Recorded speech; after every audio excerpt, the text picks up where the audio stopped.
¿Alguna vez has sentido que hay algo más en las páginas de la Biblia? Profundiza con nosotros en cada episodio. Exploramos historias, revelaciones y lecciones prácticas que transforman tu vida. Estás escuchando Algo Más en la Biblia. Comenzamos. Cuando uno lee el final de un libro muy largo o complejo, siempre existe esta expectativa intrínseca de que el epílogo es solo un trámite, ¿no? Claro, o sea, se ve como una especie de espacio administrativo, digamos, solo para atar los cabos sueltos. Exacto. Es como despedir a los personajes, bajar el telón y ya está. La lectura se vuelve casi pasiva en ese punto. Ajá, es una reacción muy común frente a las estructuras narrativas clásicas. Existe como esta asunción de que la verdadera acción o la tensión y el clímax absoluto de la historia pues ya ocurrieron en los capítulos anteriores. Sí, totalmente. Y el cierre se percibe solo como un eco de lo que verdaderamente importaba. Pero hay situaciones literarias que rompen ese molde por completo. Imagina llegar a ese epílogo, supuestamente aburrido, y al leer las últimas líneas surge la revelación de que no es una simple conclusión. ¡Wow! Sí. Al contrario, esas palabras finales son la llave maestra que altera radicalmente el significado de cada capítulo anterior. Es que ese tipo de giro te obliga a volver a empezar. Sí, te cambia todo. Obliga a reconsiderar la obra entera. No como una serie de eventos sucesivos, sino como un mapa que conducía secretamente a ese único punto final. O sea, es una técnica brillante que transforma al lector pasivo en un investigador. Pues esa es precisamente nuestra misión al hacer este análisis detallado y minucioso hoy.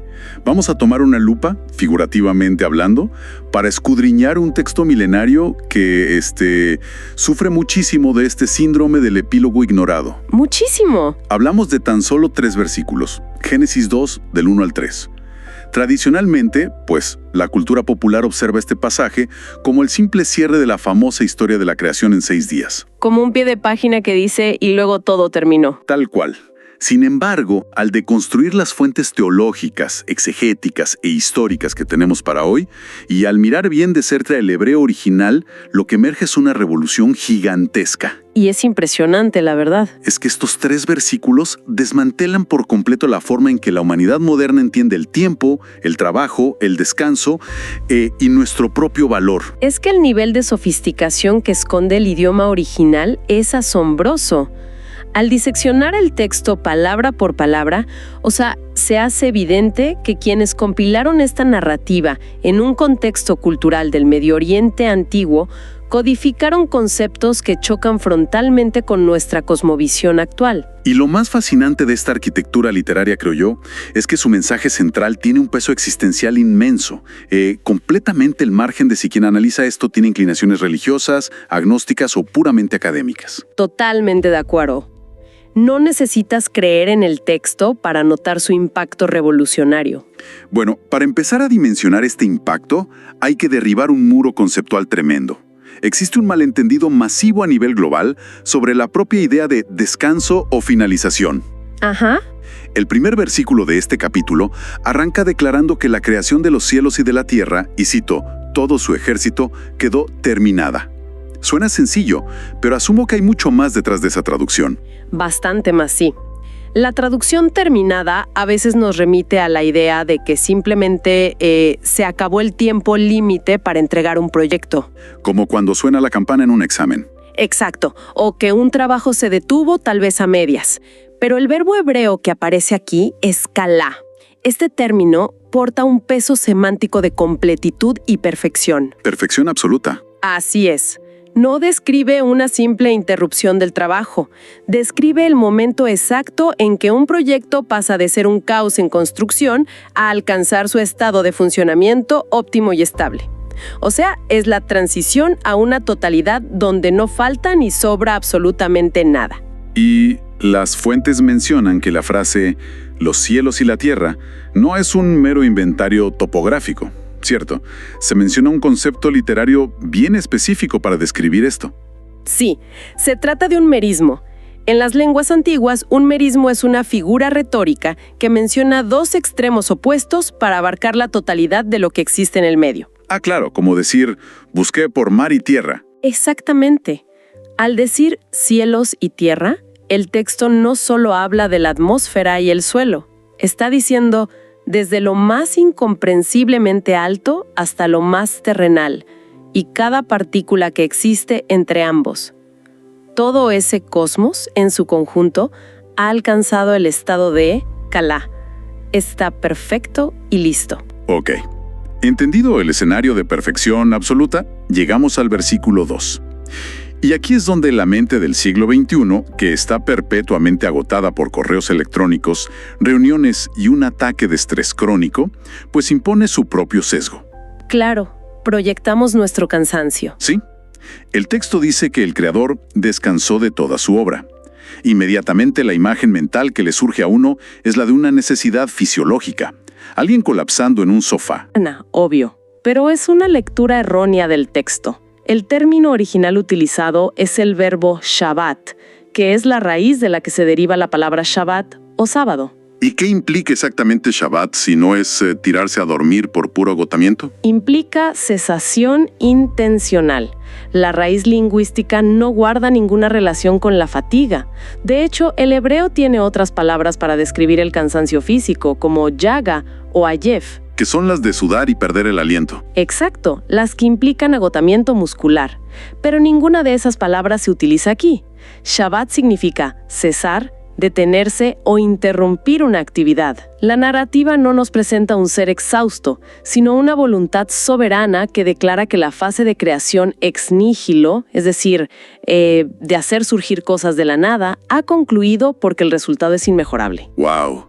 Esto cobra un sentido mucho más dramático cuando se contrasta con las creencias de las civilizaciones vecinas de esa misma época. La documentación histórica que analizamos para este segmento pone lado a lado este texto de Génesis con el Enuma Elish, el mito babilónico de la creación, y las diferencias son abismales. Es que es otro mundo. Literalmente. En Babilonia, los dioses sí que descansaban, pero el motivo era pura supervivencia.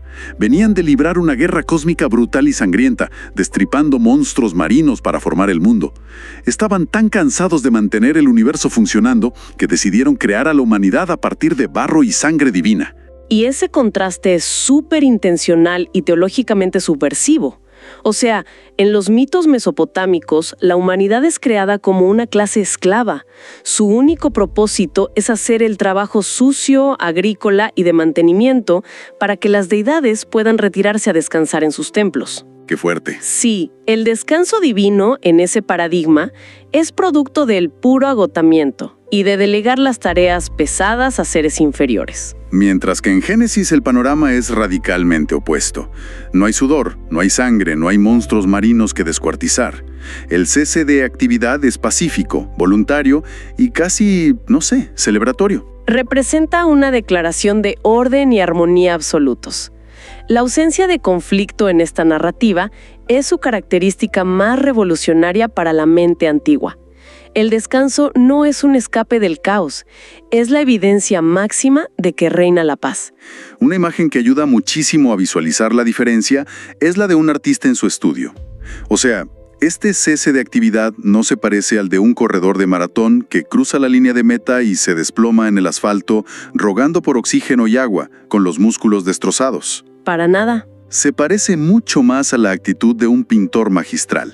Alguien que da un paso atrás, baja el pincel, se limpia las manos y contempla el inmenso lienzo que tiene enfrente.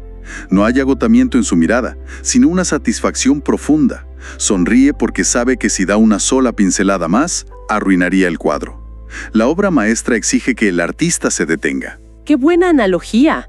Esa metáfora visual capta perfectamente la esencia de los 3 verbos que el texto original utiliza para describir lo que concluye ese día. Las fuentes que estudiamos subrayan la aparición de melacto, que alude al trabajo meticuloso y planificado de un artesano. Ajá. También asá, que se refiere al acto de fabricar y dar forma. Y finalmente bara, que es la creación de algo completamente nuevo.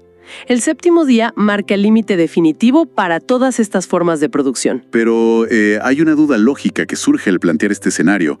Si el lienzo está perfecto y no hay necesidad fisiológica de recuperar energía, pues ¿cuál es el rol del creador a partir de ese momento? ¿Simplemente sentarse en una silla a observar el universo como si fuera una película sin intervenir jamás? Es una excelente pregunta. Detener la producción de cosas nuevas no equivale a un abandono absoluto ni a una inactividad fría. Lo que ocurre en el versículo 2 no es una jubilación cósmica, sino un cambio de régimen operativo. ¿Un cambio de régimen? Sí, la acción transita de crear a sustentar. El cosmos no es concebido como un reloj al que se le da cuerda una vez y se deja abandonado en una mesa para que funcione solo. El Shabbat implica que, habiendo establecido el orden, el Creador ahora lo mantiene y lo habita. El enfoque pasa de la construcción a la presencia. Y aquí es donde la arquitectura de este relato da un salto verdaderamente inesperado. Si el propósito de este séptimo día no era reparar músculos cansados ni retirarse pasivamente, su objetivo principal era instituir un concepto que no tenía precedentes. Así es. Llegamos al versículo 3, y el texto hace algo que desafía toda la lógica de lo sagrado. Entremos de lleno en el terreno de la consagración. A lo largo de la historia de la humanidad, en prácticamente todas las culturas antiguas y hasta en nuestra psicología moderna, la santidad y el asombro siempre se han anclado a coordenadas geográficas, o sea, lo sagrado ocupa espacio. Templos masivos de piedra, pirámides, bosques inaccesibles, montañas envueltas en niebla, altares de oro. Para experimentar la divinidad o la trascendencia, siempre había que emprender un viaje físico hacia un lugar súper específico. Sin embargo, Génesis 2.3 introduce una ruptura monumental. El texto afirma que se bendice y se santifica el séptimo día. Utiliza el verbo kadash, que significa separar algo de su uso común, elevarlo, y baraj, que se traduce como otorgar bendición, fecundidad o vitalidad. Ok. Es la primera vez en toda esta antigua narrativa bíblica que la palabra santo aparece. Y mira esto, no se aplica a una montaña, no se aplica a un altar, no se aplica a una casta de sacerdotes, se aplica exclusivamente a una unidad de tiempo. Es que es un cambio de paradigma brutal. La bibliografía que estamos revisando incluye el trabajo del filósofo y teólogo Abraham Joshua Heschel, quien tiene una manera deslumbrante de definir este fenómeno. Él propone que el sábado, este séptimo día, fue diseñado como un templo en el tiempo. La formulación de Heschel es francamente insuperable. Él argumenta que la civilización humana es experta en conquistar el espacio. Construimos grandes rascacielos, trazamos fronteras territoriales y dominamos el paisaje. Pero el tiempo se nos escapa. O sea, no podemos poseerlo. Totalmente. Al santificar un día, el texto sugiere que la cima de la relación con lo trascendente no consiste en dominar la geografía, sino en aprender a habitar el tiempo de una manera diferente. Y hay un detalle en las acciones de bendecir y santificar que resulta muy revelador. En los capítulos previos, al observar la creación de los animales marinos, las aves y luego los seres humanos, también hay bendiciones. Pero todas esas bendiciones anteriores venían acompañadas de una expectativa de producción. ¿Ah, sí? Claro. La fórmula siempre era fructificad y multiplicaos. Básicamente, el regalo venía con la tarea de hacer algo, de generar más vida, de poblar el espacio. Esa es una observación clave. Pero al llegar al tiempo mismo, al séptimo día, se emite una bendición que no exige absolutamente ninguna cuota de producción. El día no tiene que generar nada para justificar su existencia. Es bendecido por el mero hecho de ser. Su valor es totalmente intrínseco, no depende de su utilidad. Es que esa es la base de una democratización sin precedentes de la experiencia sagrada. En las culturas donde lo sagrado es espacial, siempre hay guardianes, hay puertas, hay sacerdotes que deciden quién entra y quién se queda fuera, hay costos altísimos de peregrinación. Un templo físico puede ser destruido por un ejército invasor, puede ser quemado o saqueado. Pero un templo construido de horas y minutos es invulnerable. No tiene puertas de bronce pesadas que alguien pueda cerrar con un candado. No requiere comprar boletos de avión ni hacer marchas agotadoras hacia una cumbre remota. Este templo en el tiempo tiene la particularidad de que avanza majestuosamente hacia cada rincón del planeta. Llega por igual a palacios y a chozas, cruzando mares y desiertos simplemente con el avance del reloj. Sí, Y la única condición para cruzar su umbral y entrar en él es tener la disposición de detenerse. No puede ser robado y no puede ser confiscado. Llega con una regularidad inquebrantable cada semana, invitando a la suspensión del intento humano de controlar el entorno material. Ahora, al revisar bien de cerca los engranajes literarios de este texto, salta a la vista una omisión estructural que no puede ser accidental. Este templo en el tiempo tiene una arquitectura muy particular. Analizando el ritmo de la narración, parece que a los autores se les olvidó, entre comillas, ponerle una puerta de salida. Esa omisión es, de hecho, una de las anomalías más estudiadas por la exégesis bíblica. Quien lee el primer capítulo de Génesis nota rápidamente una cadencia rítmica, un patrón casi hipnótico. Cada uno de los primeros 6 días de actividad creativa se cierra con la misma fórmula monótona y exacta. Y fue la tarde y la mañana del día primero. Exacto. Y fue la tarde y la mañana del día segundo, y así de manera sucesiva. Es como un metrónomo literaria. Establece claramente que hay un inicio, un desarrollo y un final definitivo para cada bloque de tiempo. El sol se pone, el sol sale, el telón cae. Pero al entrar en los versículos que detallan el séptimo día, el metrónomo se detiene bruscamente. El texto guarda un silencio ensordecedor. La fórmula de clausura desaparece por completo. En ninguna parte dice, y fue la tarde y la mañana del séptimo día. Este detalle a mí me voló la cabeza, porque plantea una implicación profunda. Si una narrativa tan estructurada e intencional rompe su propia regla principal para omitir el final del día, pues la deducción lógica es que el séptimo día permanece abierto, o sea, no tiene atardecer. Teológicamente, esa es la interpretación central. Autores posteriores, notablemente en textos del primer siglo como la Carta a los Hebreos, recogen esta anomalía literaria y construyen sobre ella. La conclusión es que el descanso, o el Shabbat, no fue un evento de 24 horas que quedó atrapado en el pasado prehistórico. Es una realidad perpetua. Entonces, bajo esta perspectiva, quiero asegurarme de entender bien esto. La historia entera de la humanidad se está desarrollando técnicamente dentro de ese inmenso séptimo día. Exactamente.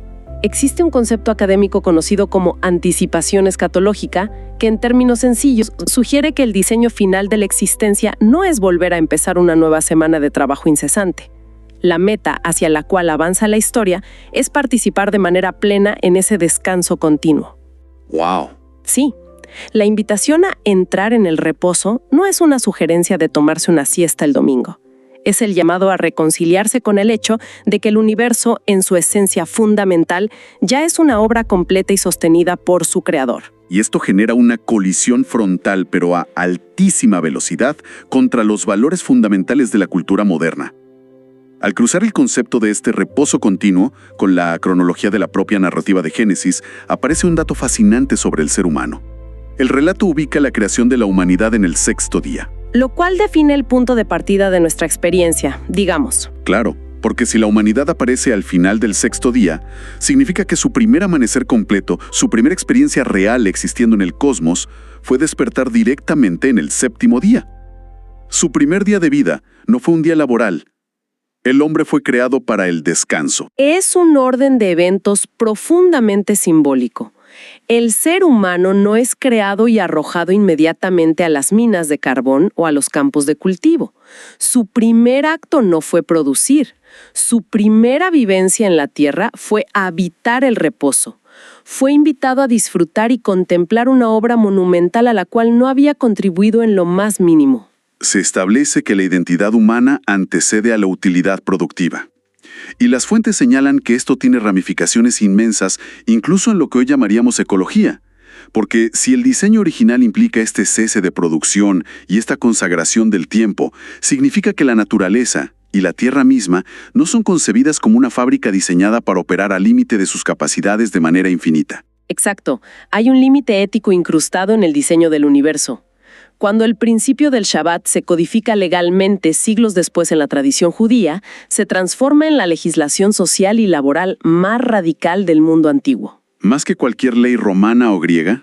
Por mucho, exige de manera innegociable que se detenga la maquinaria. Exige descanso para los trabajadores, emancipación temporal para los esclavos, respiro para los animales de carga e incluso impone que la tierra agrícola descanse un año entero sin ser sembrada. Es la negación rotunda de que el propósito de la vida sea exprimir hasta la última gota de rentabilidad del entorno. Contemplar esta filosofía desde la perspectiva de nuestro presente resulta casi doloroso.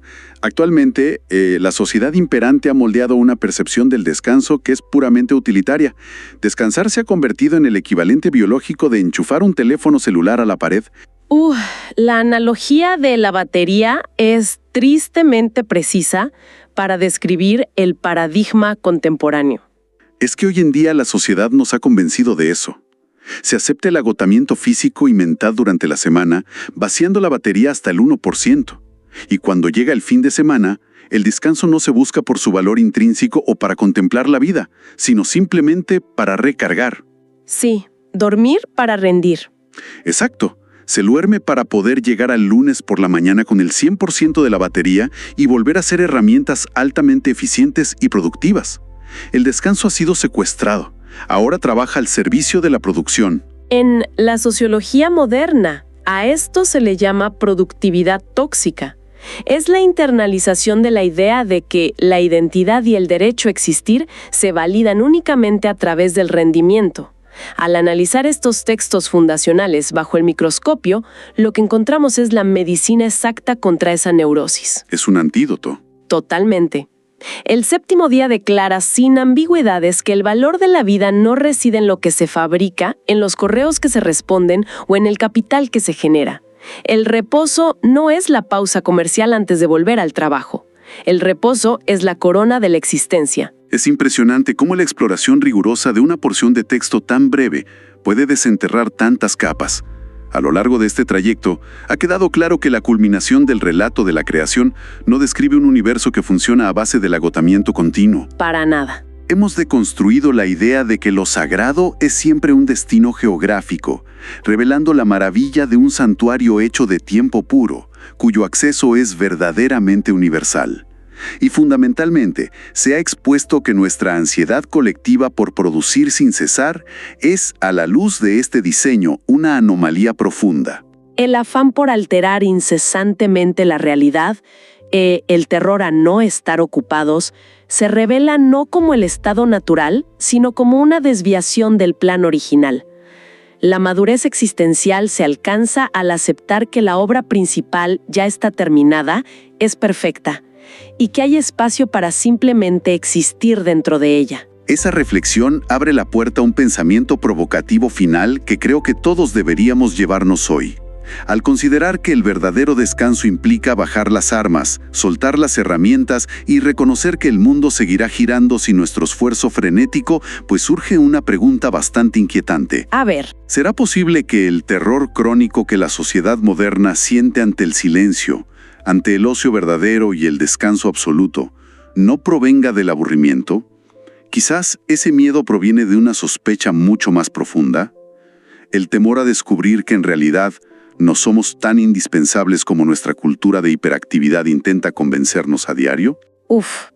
Al despojarnos de la pesada armadura del hacer constante, ¿qué quedaría expuesto en la simple y vulnerable quietud del ser? Es un desafío que ataca la raíz misma de la identidad que construimos en el siglo XXI. Obliga a confrontar el vacío que intentamos llenar desesperadamente con actividad. Ese aparente epílogo aburrido resultó ser el corazón que bombea sangre a todo el relato bíblico de los orígenes. Esperamos que en medio del ruido ensordecedor y la velocidad implacable de los próximos días se encuentre la oportunidad de detener la marcha, aunque sea por un instante fugaz, cruzar el umbral y experimentar ese majestuoso templo en el tiempo. Hasta la próxima en un nuevo análisis. Envíenos sus sugerencias y comentarios a nuestro correo electrónico ministerio@jesusislife.net. Este programa es una producción de Jesus is Life.